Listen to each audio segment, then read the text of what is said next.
नमस्कार दोस्तों। मोदी जी का तीसरा कार्यकाल कहीं उनका अंतिम आखिरी कार्यकाल न साबित हो जाए और ये कार्यकाल वो पूरा भी करेंगे क्या? सबसे बड़ा सवाल ये। कुछ तस्वीरें ऐसी निकल करके लगातार सामने आ रही, कुछ घटनाएं ऐसी लगातार निकल निकल करके सामने आ रही है जो मोदी जी के नाम पर पलीता लगाने का काम कर, जो उनके लिए पनौती की तरीके से साबित हो रही। लगातार एक के बाद एक अशुभ संकेत नरेंद्र मोदी के लिए हो रहे हैं, या यूं कहें कि एक के बाद एक लगातार उनके लिए सब कुछ उल्टा होता हुआ जा रहा है। 6 महीने पहले ही मोदी जी ने मुंबई के अंदर अटल सेतु के उद्घाटन किया था। बड़ी बड़ी अभिनेत्रियों ने उसकी मार्केटिंग करने का काम किया, उसकी एडवर्टाइजमेंट करने का काम किया, और 6 महीने के अंदर अंदर उस पुल में भी, उस अटल सेतु के अप्रोच रोड में भी दरारें आ गई। ऐसी दरारें आ गई कि कांग्रेस के नेता वहां पर पहुंचने लगे और उन दरारों में डंडा घुसा घुसा करके दिखाने लगे कि देखिए दरारें कितनी बड़ी बड़ी हैं। डंडा घुसा घुसा करके दरारों के अंदर यह दिखाया गया, यह बताया गया कि मोदी जी का जो विकास है, जिसको वो कह रहे थे कि पहले बड़े बड़े स्कैम होते थे, लेकिन अब बड़े बड़े मेगा प्रोजेक्ट लाए जा रहे हैं। ये जो बड़े बड़े मेगा प्रोजेक्ट लाए जा रहे हैं जिसमें बड़ी बड़ी दरारें आ रही हैं, आखिरकार ऐसा कैसे हो रहा है? और अब अचरज की बात यह है कि जब दुनिया भर में इसको लेकर के पलीता लगा, तो उसके बाद में तारकोल लगा करके उस जगह को, उस हिस्से को उखाड़ करके दोबारा रिपेयर नहीं किया गया, सिर्फ तारकोल डाल करके दरारों को भरने का काम किया जा रहा है। गजब बात है ना। अभी तो मुंबई की बारिश भी बाकी है, और मुंबई की बारिश कैसी बारिश होती है यह बताने की आवश्यकता नहीं है। कितने दिन लगातार बारिश हो जाए मुंबई के अंदर, कहा नहीं जा सकता है। और उस बारिश में ये अटल सेतु कितना अटल रहेगा, ये अटल सेतु डगमगा करके कहीं। खैर, मुंबई में और महाराष्ट्र में जो कुछ हो रहा है वो शायद विधानसभा चुनाव में इसके उलट एक और बड़ी तस्वीर शायद नरेंद्र मोदी जी का इंतजार कर रही है। इसके साथ साथ मैं आपको एक और तस्वीर दिखाना चाहता हूं। ये जो लाइनों में लगे हुए लोग आपको दिख रहे हैं, ये कोई झुग्गी झोपड़ी के लोग नहीं है। ये उत्तर प्रदेश की हाई प्रोफाइल उत्तर प्रदेश के ग्रेटर नोएडा की तस्वीर है। और यहां पर ग्रेनो प्राधिकरण के पंप हाउस की मोटर खराब हो गई। पंचशील हाइसिन सोसाइटी के 1400 परिवार, दोबारा ध्यान से सुनिए, 1400 परिवार बाल्टियों से कई मंजिलों तक पानी पहुंचाने के लिए यहां पर लाइन में लग गए हैं। वैसे मोदी जी का लाइन में लगाने का जबरदस्त ट्रैक रिकॉर्ड है। नोटबंदी में लाइन में लगिए, कोरोना में लाइन में लगिए, अंतिम संस्कार तक के लिए मोदी जी के समय में लोग लाइन में लगे हैं। और अब ग्रेटर नोएडा के अंदर आप देख रहे हैं कितनी हाई प्रोफाइल सोसाइटी है। ये जो है वो कई मंजिला इमारतें हैं, 10-10 मंजिला या उससे ज्यादा, 14-14, 16-16 मंजिला जो है वो इमारतें हैं। और वहां पर बाल्टियां लेकर के लोग लाइन में लगे हुए हैं।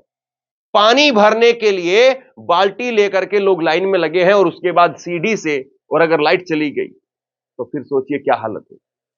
यह मोदी जी के डबल इंजन की सरकारों की विकास की हकीकत है। अगर बात यहीं पर रुक जाती तो भी कोई बात थी, लेकिन यहां पर नहीं रुकी। मोदी जी का जो तीसरा कार्यकाल है वो इसी प्रकार की तस्वीरों से भरा हुआ है। याद करिए, मोदी जी का जब शपथ ग्रहण समारोह हो रहा था तो उस वक्त रियासी में एक बड़ा आतंकी हमला होता है, और वहां पर दर्जन भर श्रद्धालुओं की जान चली जाती है। मोदी जी के शपथ लेने से पहले तस्वीरें सामने आ गई थी, उसके बाद में मोदी जी ने शपथ ली, यह घटना हो चुकी थी, लोगों की जानें जा चुकी थी, लाशें वहां पर पड़ी हुई थी, लोग इंतजार कर रहे थे, कुछ घायल थे, उनको पहुंचाया जा रहा था, और इधर मोदी जी दिल्ली के अंदर शपथ ले रहे थे। ये तस्वीरें पूरे देश ने देखी। मीडिया ने इन तस्वीरों का जिक्र नहीं किया जब तक मोदी जी की शपथ नहीं हो गई, और जैसे ही मोदी जी की शपथ हुई उसके बाद में जिक्र हुआ, और उसके बाद जिक्र खत्म। फिर उसके बाद में एक और बड़ा हादसा होता है, कंचनजंगा। कंचनजंगा ट्रेन का हादसा होता है और उस हादसे में भी कई लोगों की मौत हो जाती है। ईद के दिन जहां एक तरफ बड़ा त्योहार था, लोग खुशियां मना रहे थे और अपने घरों को लौट रहे थे, उस दिन एक बड़ा हादसा होता है और कई लोग यहां पर अपनी जान से हाथ धो बैठते हैं।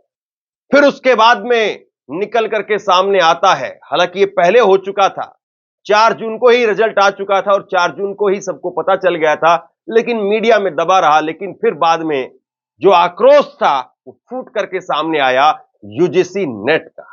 यूजीसी नेट का आक्रोश फूट करके सामने आया और यूजीसी नेट के इस आक्रोश ने दुनिया भर में यह दिखा दिया कि नरेंद्र मोदी की सरकार एक पेपर भी सही से नहीं करवा सकती।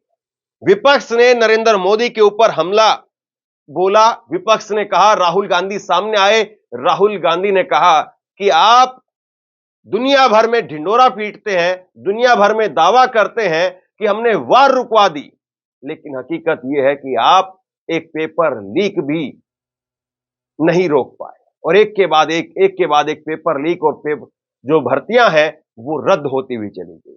तो जरा एक क्रोनोलॉजी आप समझिए, कहीं अयोध्या की तस्वीर, कहीं मुंबई की तस्वीर, कहीं नोएडा की तस्वीर, कहीं कंचनजंगा की तस्वीर, कहीं रियासी की तस्वीर, कहीं यूजीसी नेट की तस्वीर।